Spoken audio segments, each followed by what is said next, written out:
Un jardin, c'est un espace, hein. C'est un espace qui est délimité. C'est important. Il faut que le cadre soit clair.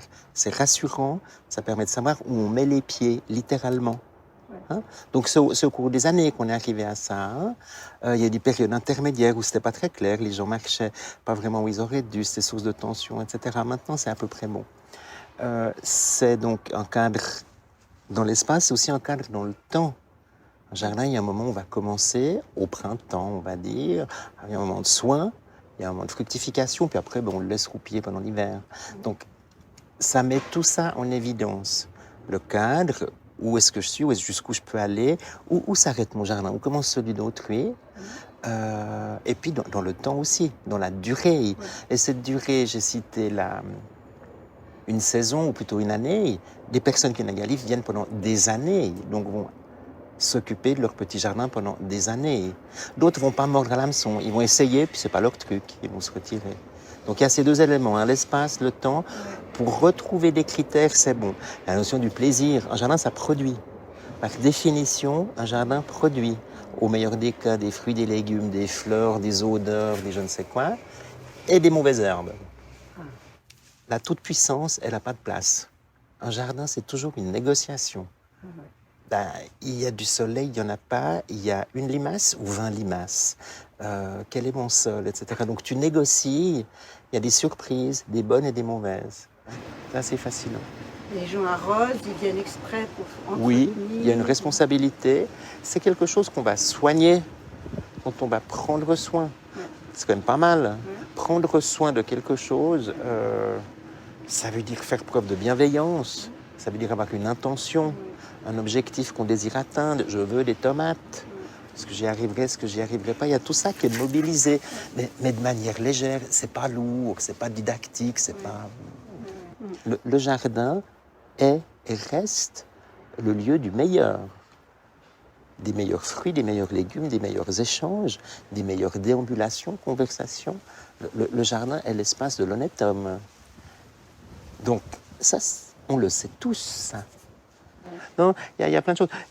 Là, je parlais du jardin de manière active, hein, l'usage du jardin pour une personne qui va jardiner. Mais le jardin, il est aussi bénéfique passivement. Quand je dis passivement, un jardin qui existe, le contempler, y déambuler, l'observer est source de bien-être. Cela fait du bien, il faut s'en souvenir.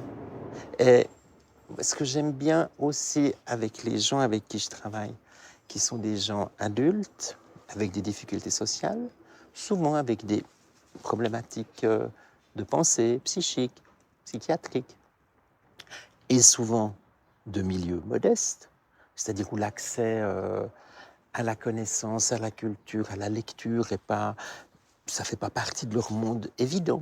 C'est une généralité, il y a des exceptions dans tout ça. Hein. Alors, avec ce type de population, de groupe, parfois, des choses assez simples, comme l'accès à un jardin, permettent vraiment de monter le bien-être.